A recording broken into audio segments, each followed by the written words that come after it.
नमस्कार दोस्तों। बाबा खाटू श्याम जी जिनके बारे में यह कहा जाता है कि वे हारे के सहारे हैं, उनके दरबार में आने वाले हर भक्त की कोई न कोई कहानी जरूर होती है। किसी के साथ कोई चमत्कार होता है, किसी भक्त के बिगड़े हुए ऐसे काम बन जाते हैं जो असंभव थे। ऐसे ही बाबा के किस्सों में से एक सच्चा किस्सा हम आपको बताने जा रहे हैं। ये घटना 2022 की है। दिल्ली के मंगोलपुरी इलाके में मधु जी अपनी छोटी सी बेटी काजल के साथ रहती थीं। पिछले साल कोरोना की वजह से उनके पति का देहांत हो गया था।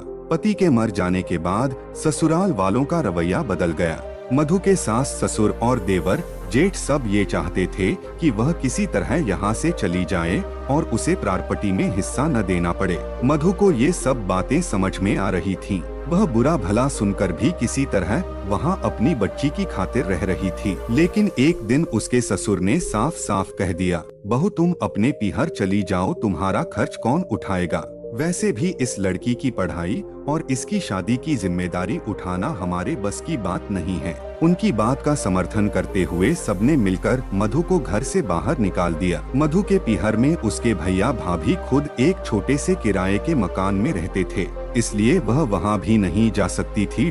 लेकिन वह मजबूरी में अपने भाई के घर पहुंच जाती है। वह अपने भैया से कहती है, भैया आप मुझे कुछ दिन यहाँ रहने दो, फिर मैं कोई काम ढूंढ लूंगी और रहने का इंतजाम कर लूंगी। भाई मान जाता है। मधु काजल के साथ वहाँ रहने लगती है। अगले दिन से ही वह काम की तलाश में भटकने लगती है, लेकिन उसे कहीं भी काम नहीं मिलता। शाम को जब वह घर आती है तो देखती है काजल की तबीयत बहुत खराब है। वह काजल को लेकर डॉक्टर के पास जाती है। डॉक्टर काजल का चेकअप करता है और कहता है इसमें खून की कमी है, इसके खाने पीने का अच्छे से ध्यान रखो, फल खिलाओ और साथ में ये दवाइयाँ लिख रहा हूँ समय समय पर देना। मधु के पास कुछ पैसे थे। वह काजल को घर छोड़कर केमिस्ट की दुकान पर जाती है। केमिस्ट पर्चे को देखकर कहता है, ये सारी दवाइयाँ मिलाकर 500 रुपए की हैं। मधु के पास केवल 200 रुपए थे। वह केमिस्ट से दवाई उधार देने के लिए कहती है, लेकिन वह मना कर देता है। पर्चा वापस लेकर मधु घर की ओर चल देती है। रास्ते में एक बंद दुकान की सीढ़ियों पर बैठकर वह अपने भाग्य पर रोने लगती है। तभी उसे कहीं से भजनों की आवाज आती है। मधु उस आवाज की ओर चल देती है। बराबर वाली गली में खाटू श्याम जी का कीर्तन हो रहा था। वह रोते रोते वहां जाकर बैठ जाती है। सामने श्याम बाबा की मूर्ति को देखकर रोने लगती है। भजन सुनते सुनते वो भूल जाती है कि वह तो दवाई लेने निकली थी। सब हारे के सहारे की जय जयकार कर रहे थे, लेकिन मधु इस सब से बेखबर बस रोए जा रही थी। बैठे बैठे कब घंटों बीत गए उसे पता नहीं लगा। जब कीर्तन खत्म हो गया तो प्रसाद बांटा जा रहा था। मधु ने भी प्रसाद लिया। वह प्रसाद लेकर खाटू श्याम जी की मूर्ति के पास गई। उसने बाबा के चरणों में सर झुकाया।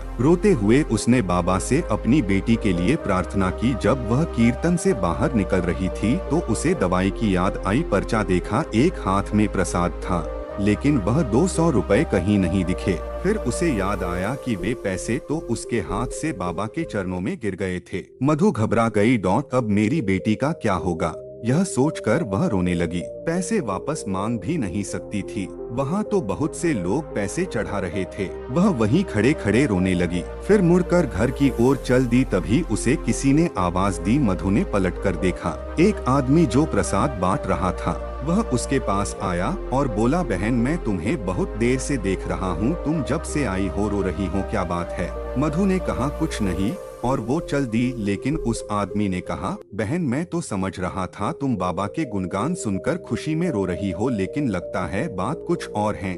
मुझे बताओ तुम कौन हो? ये कीर्तन मैंने ही करवाया है। बाबा के दरबार से कोई निराश जाए यह सही नहीं है। बताओ क्या परेशानी है?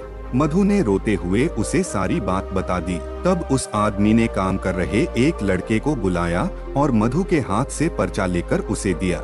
1000 रुपए दिए और कहा, इस पर्चे की दवाइयाँ और बाकी बचे पैसों के फल लेकर आ। उसे भेजकर उस आदमी ने कहा, बहन जब तुम निराश हो गई तभी तुमने बाबा के भजन सुने, जिसे सुनकर तुम यहाँ आई। बस समझो बाबा ने तुम्हें बुलाया है। चिंता मत करो, कल तुम आकर मुझसे मिलना। बाबा की कृपा से मेरी बहुत बड़ी फैक्ट्री है, जिसमें तुम्हारे जैसी बहनें काम करती हैं। तुम्हें काम भी मिलेगा और रहने का इंतजाम भी हो जाएगा। मधु कुछ बोल न सकी, वह बस रोए जा रही थी। यह देखकर उस आदमी ने कहा, बस बहन, जितना कष्ट था वो तुमने सह लिया, अब सब बाबा पर छोड़ दो, बाबा ने तुम्हें अपनी शरण में ले लिया है।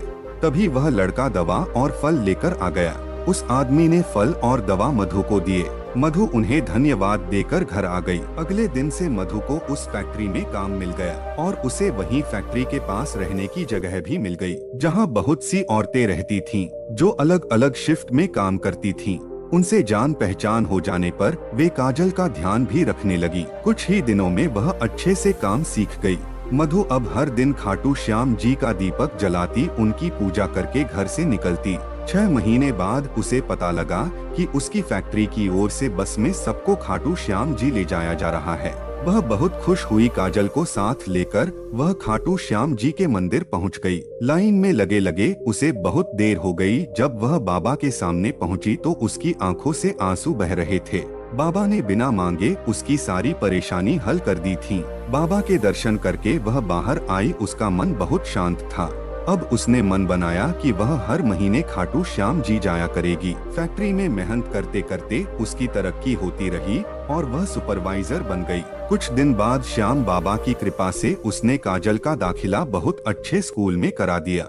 बाबा किसी न किसी रूप में मदद करने अवश्य आते हैं। श्याम बाबा कभी भी अपने भक्तों को निराश नहीं होने देते हैं। तो दोस्तों, अगर आपको यह कहानी अच्छी लगी हो तो लाइक और सब्सक्राइब करें। धन्यवाद। जय श्री श्याम।